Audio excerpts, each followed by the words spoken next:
యశని కాదు, ఆస్ట్రేలియా నుంచి వచ్చిన అంజలిని.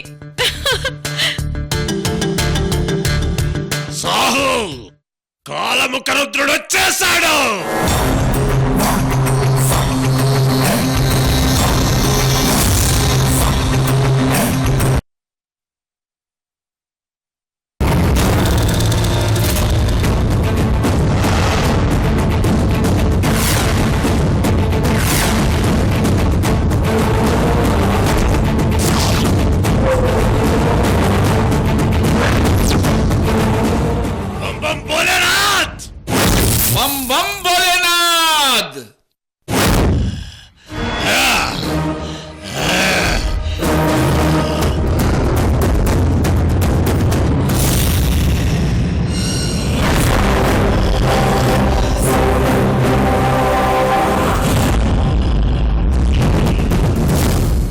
దేవా, నా దేహం దొరికింది.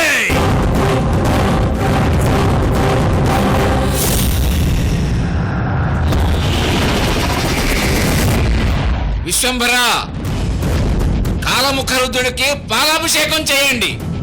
అలాగే గురుదేవా.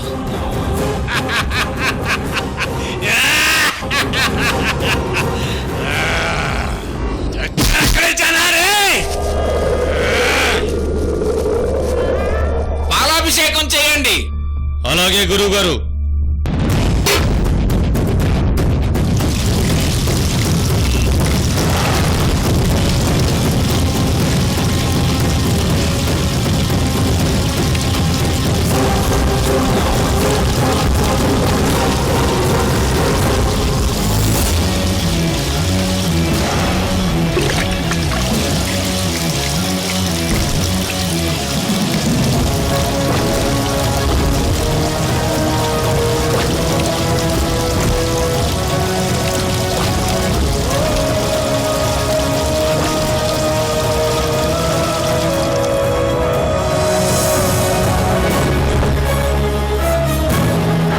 కుంకుమాభిషేకం చేయండి.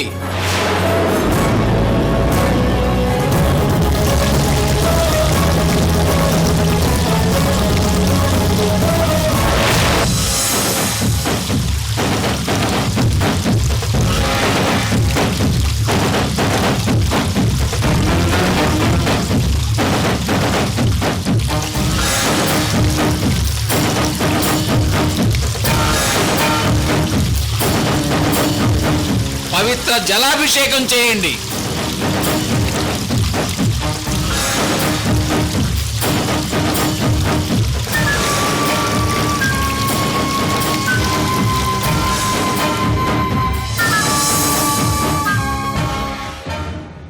కాలముఖ రుద్ర, ఈ అభిషేకంతో నువ్వు పునీతుడవయ్యావు. మరణ ఛాయలు మాయమైపోయాయి.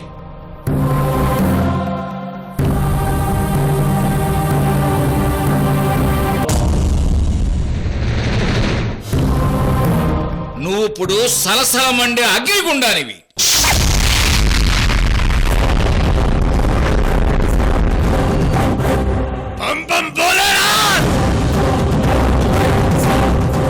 ఈ పగ మొదలైంది. ప్రతీకార జ్వాల ఈ క్షణం నుంచి కారు చిచ్చులా కృష్ణవేణిని తాకాలి. గురుదేవా, ఆట మొదలయ్యింది. సింహం వేట మొదలయ్యింది. ఏ చెన్నమ్మదేవి, అగ్నిగుండం వస్తుంది. ఈసారి నిన్ను ఆహుతి చేస్తాను. ఈ దేహాన్ని నా పగతో ఆహుతి చేస్తాను చెన్నమ్మదేవి.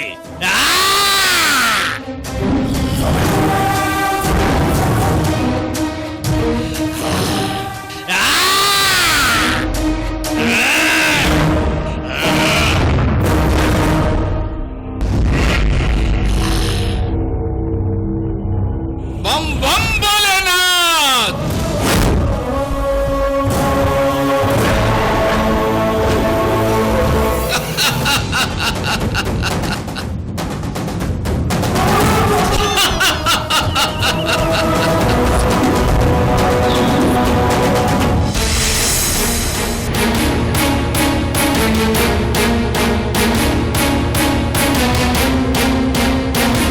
రాహుల్ గారు,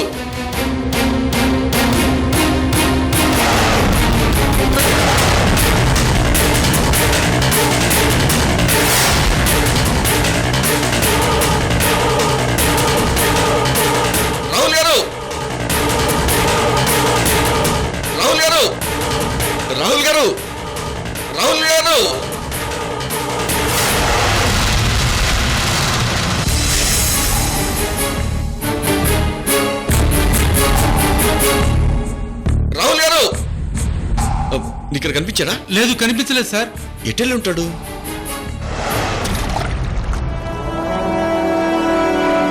అడిగోండి. అవును సార్. రండి.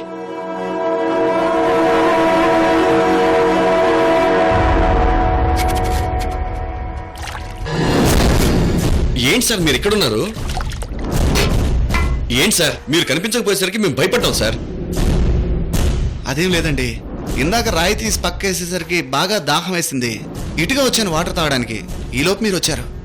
సరే రండి సార్ వెళ్దాం. రండి సార్, పదండి సార్. పదండి.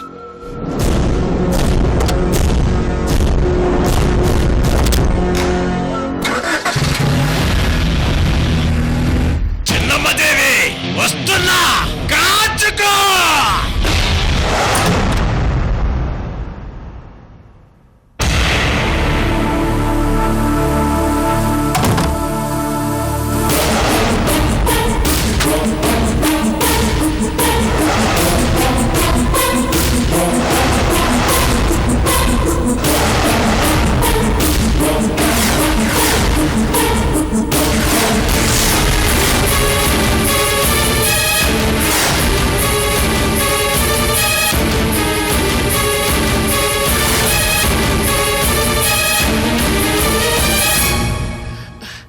రత్నప్రభ గారు బావున్నారా? లోపలికి రండి. మీ మర్యాదలు ఆపండి జ్యోత్స్నాదేవి. మీరింత ద్రోహం చేస్తారనుకోలేదు. మీ గురించి నేను చాలా గొప్పగా ఊహించుకున్నాను, కానీ ఇంత చీప్ గా బిహేవ్ చేస్తారా? నేనేం చేశానండి? ఏం చేశారా? ఏం చేశారో మీకు తెలీదు? మీరు ఏ తప్పు చేయలేదా?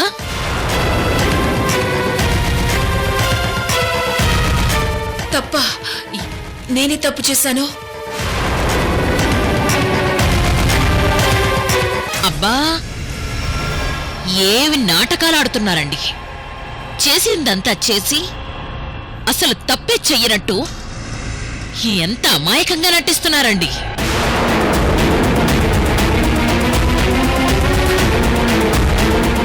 మీరు నాకు ద్రోహం చేయలేదా? నేనింత గొంతు చించుకుని అరుస్తుంటే ఏమి మాట్లాడరేంటండి? జరిగిన దానికి శిక్ష మీరు వేసుకుంటారా, నన్ను వేయమంటారా? అసలు మీకు మా వంశం గురించి తెలుసా? మా స్టేటస్ గురించి తెలుసా? మీరు మా మీద కక్ష కట్టారు కదూ? సరే, ఎలాగూ ఇంతవరకు వచ్చింది. ఇప్పుడేం చేద్దామనుకుంటున్నారు? నేను అరుస్తున్నా మీరు మాట్లాడకుండా ఉండడం కరెక్ట్ కాదు. ఏం చేద్దామనుకుంటున్నారో చెప్పండి. రత్నప్రభ గారికి నిజం తెలిసిపోయింది. ఇప్పుడు నేను తప్పు ఒప్పుకొని నిజం చెప్పక తప్పదు. మీరే చెప్పండి, నన్నేం చేయమంటారు? మాకు క్షమాపణలు చెప్పి రేపు మా ఇంటికి భోజనానికి వస్తే చాలు. మేము చాలా హ్యాపీగా ఫీల్ అవుతాం.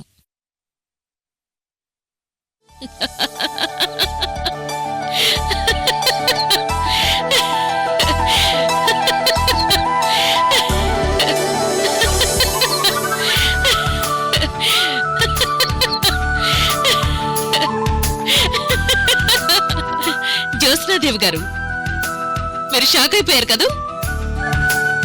కంగారు కూడా పడ్డారు. భయం కూడా వేసింది కదూ? సారీ అండి, మిమ్మల్ని కొంచెం ఇబ్బంది పెట్టాను. మరి లేకపోతే ఏంటండి, ఇక్కడి నుంచి వెళ్లారు, ఒక్కసారైనా ఫోన్ చేశారా? అది మోసం కాదా? ద్రోహం కాదా?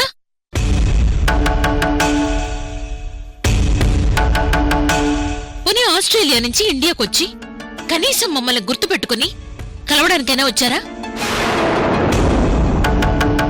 అదా మీరు మాకిచ్చే మర్యాద? మా కృష్ణవేణి అంజలికెంత సాయం చేసింది, కనీసం అది మీ మనసులో అయినా ఉందా? అందుకే చీప్ గా బిహేవ్ చేస్తారా అని అడిగాను.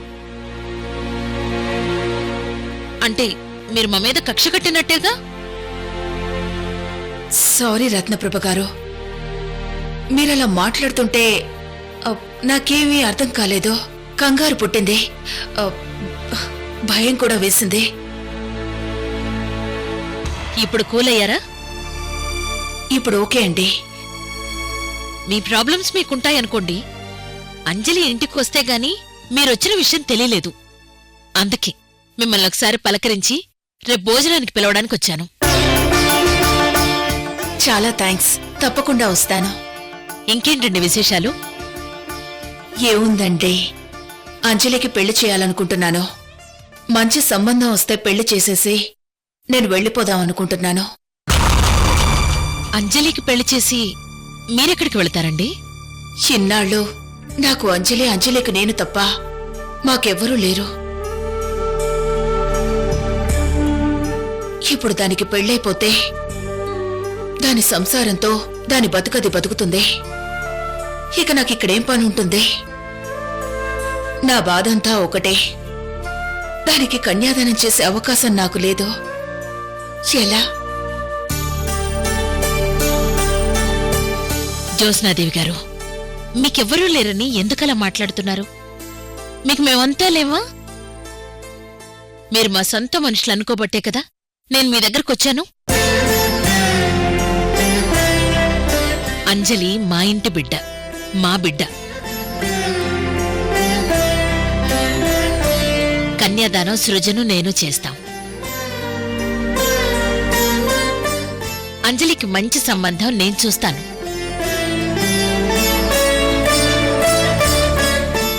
మనందరం కలిసి అంజలి పెళ్లి ఘనంగా జరిపిద్దాం.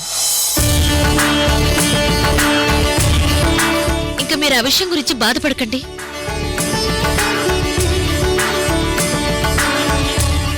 అంజలి పెళ్ళయ్యాక కూడా మీరు మాతోనే ఉంటారు.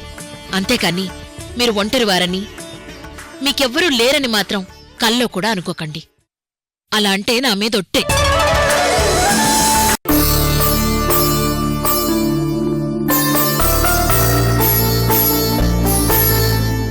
మీరలా అంటుంటే నిజంగా నాకు చెప్పలేనంత ఆనందం కలుగుతుందండి.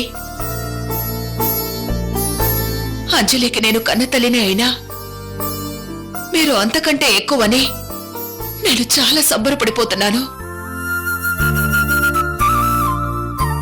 మీలాంటి పుణ్యాత్మురాలికి నేను ఎంతో రుణపడి ఉంటాను.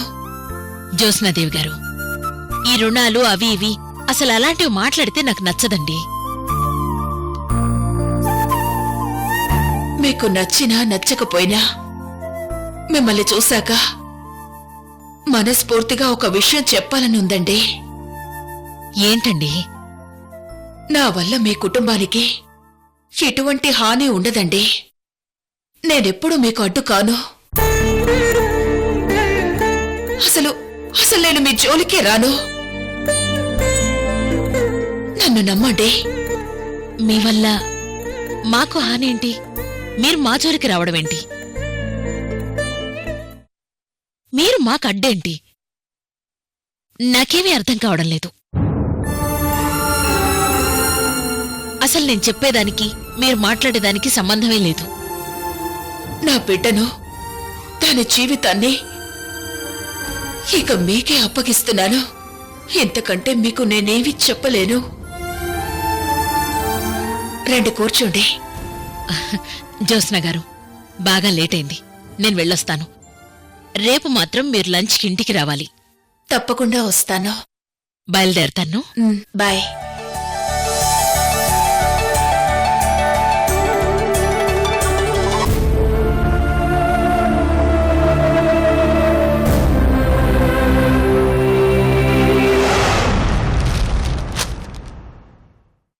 ఏమయ్యా, అక్కడ నీ కూతురు బతుకు నాశనం అయిపోతుంటే మీరిక్కడ తాపీగా కూర్చుండారా? ఏంటి లక్ష్మి, అమ్మాయికి ఏమైంది? ఆ కృష్ణవేణి మన అమ్మాయి మీద పగబట్టింది. అలివేణి అరవింద్ని దిక్కులేని వాళ్ళని చేసి రోడ్డు మీదకి లాగాలని కంకణం కట్టుకుంది. ఏం చేసిందో చెప్పు లక్ష్మి. ఆ కృష్ణవేణి రత్నప్రభ సృజన గారులను దాని మాయలో పడేసుకుంది. వాళ్ళిప్పుడు కృష్ణవేణి ఏం చెప్తే అదే చేస్తున్నారు. అది ఆడమంటే ఆడుతున్నారు, పాడమంటే పాడుతున్నారు. విషయం చెప్పు లక్ష్మి, అనవసరంగా నన్ను టెన్షన్ పెట్టుకో. ఆ రత్నప్రభ సృజనలు మేనల్లుడైన అరవింద్ని వాళ్ళు కొడుగ్గా చెప్పుకోవడం, ప్రేమగా ఉండడం అదంతా అబద్ధమయ్యా, నాటకం. మన అమ్మాయి గొంతు కోస్తున్నారు. కృష్ణవేణి ఏం చెప్పింది, రత్నబాబు గారు ఏం చేశారు? వివరంగా చెప్తే నాకు అర్థమవుతుంది లక్ష్మి. ఆ రత్నప్రభ సృజన గారుల ఆస్తి మొత్తం ఆ పిచ్చోడు వంశీ పేరునే ఉందంట. తరతరాల ఆస్తి మొత్తం పిచ్చోడైన వంశీ పేరునే తగలేశారంట. అరవింద్ పేరున చిల్లి గవ్వ కూడా లేదంట. దాని గురించి నువ్వెందుకు టెన్షన్ పడతావు? వాళ్ళ ఆస్తి వాళ్ళ ఇష్టం. మనం మన అమ్మాయిని ఇచ్చేటప్పుడు ఆస్తి ఉందని ఇవ్వలేదుగా. ఇప్పుడు మనం లేదని బాధపడ్డానికి. మీరేందయ్యా కన్న తండ్రి అయ్యుండి అలా మాట్లాడుతున్నారు? ఆస్తిపాస్తులు లేకనే కదా మనం ఇన్ని ఇబ్బందులు పడుతున్నాం. అల్లుణ్ణి కూతుర్ని కూడా మనలాగే బతకమని చెప్పిస్తుంటారా ఏంది? రేపు దాని కడుపున బిడ్డ పుడుతున్నాడు. బిడ్డని కూడా మీలాగే కష్టాలు పడమని చెప్పిస్తుంటారా? లక్ష్మి, ఎప్పుడు లేను ఇప్పుడేంటి కొత్తగా నీకు ఆలోచనలు? అందుకు కారణం నీ మేనగోడలు కృష్ణవేణినేయ్యా. అందరి ముందు మంచిదానిలా నటిస్తూ వెనక నుంచి గోతులు తీస్తుంది. దాన్ని కన్న తల్లిలా పెంచి పెద్ద చేశాను. నా కడుపును పుట్టిన బిడ్డతో సమానంగా చూశాను. కడుపులో పెట్టుకుని పెంచిన పాపానికి నా కడుపు కొడుతోంది కదయ్యా. మన కూతుర్ని ఇంట్లో పని మనిషిని చేసి అది మాత్రం ఆఫీస్ పనులు వెలగబెడుతున్నట్టు అందరిని నమ్మించి ఆస్తంతా దోచేస్తోంది. దోచుకుని ఏం చేస్తుంది? అంతకన్నా ఏం చేయలేదుగా. పాపం చేసిన వాళ్ళు ఏదో ఒక రోజు శిక్ష అనుభవిస్తారు. పుణ్యం చేసిన వాళ్ళు ఏదో ఒక రోజు మోక్షం పొందుతారు. ఈ విషయంలో నువ్వు నేను చేయగలిగింది ఏమీ లేదు. అయినా వాళ్ళ ఆస్తి వాళ్ళకి నచ్చిన వాళ్ళకి ఇచ్చుకుంటారు. అడగటానికి మనమెవరం? అడిగే అధికారం మనకు లేదు లక్ష్మి. ఏం మనిషి అండి మీరు? వాళ్ళ ఆస్తి వాళ్ళకి నచ్చిన వాళ్ళకి ఇచ్చుకుంటారా? అడిగే అధికారం మనకు లేదా? మనం చేతులు కట్టుకుని చూద్దామంటారు అంతేగా. ఇందుకేనా మన బిడ్డని కన్నది? మనం బిడ్డని కన్నది వాళ్ళకి దానం చేయడానికా? మనం కష్టపడి పెంచి పెద్ద చేసింది మన బిడ్డ వాళ్ళ ఇంట్లో సేవలు చేయడానికా? అడ్డమైన చాకిరీ చేయడానికా? వాళ్ళని సుఖపెట్టడానికా? ఇందుకేనా మనం కన్నది? అయితే ఇప్పుడు ఏమంటావు? తగుకి వెళ్దామంటావా?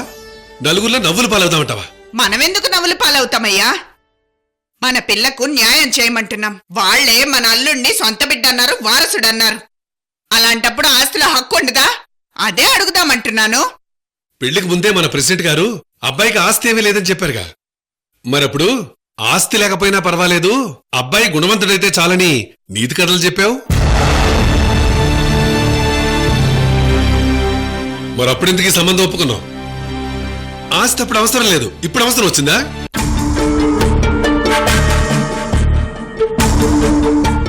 మీకు తెలీదా అప్పుడు సంగతి? అప్పుడు పిల్లకి పెళ్లి చేయడానికి ఇబ్బంది పడుతున్నాం. అప్పుడున్న పరిస్థితి అంతవరకే ఆలోచించానయ్యా. అది మన అమ్మాయి భవిష్యత్తు గురించి ఇప్పుడు అడిగితే తప్ప మీకు కొంచెం కూడా న్యాయం అనిపించట్లేదయ్యా. అవతల కృష్ణవేణి ఇంత దారుణంగా కుట్రలు చేస్తుంటే దాన్ని నిలదీస్తున్నావా? కనీసం ఒక్క మాటైనా అడుగుతుండారా? దానికి అరవింద్ పేరున ఆస్తి లేదని తెలిసే అదేదో మేలు చేస్తున్నట్టు నటించింది. అలివేణి తోడికోడలైతే ఆస్తి కాజేయచ్చు, సులభం అవుతుందని అనుకుంటుంది. చూడు లక్ష్మి, కృష్ణవేణి కుట్రలే చేస్తుందో కుతంత్రాలే చేస్తుందో తన పాపాన్ని తను పోతుంది. తనని నేనేమీ అడగను, మాట్లాడను. ఇక అలివేణి అత్తమామల గురించి అంటావా? మనం పిల్లనిచ్చిన వాళ్ళం, కానీ కట్నం కూడా ఇవ్వకుండా పిల్లనిచ్చిన వాళ్ళం.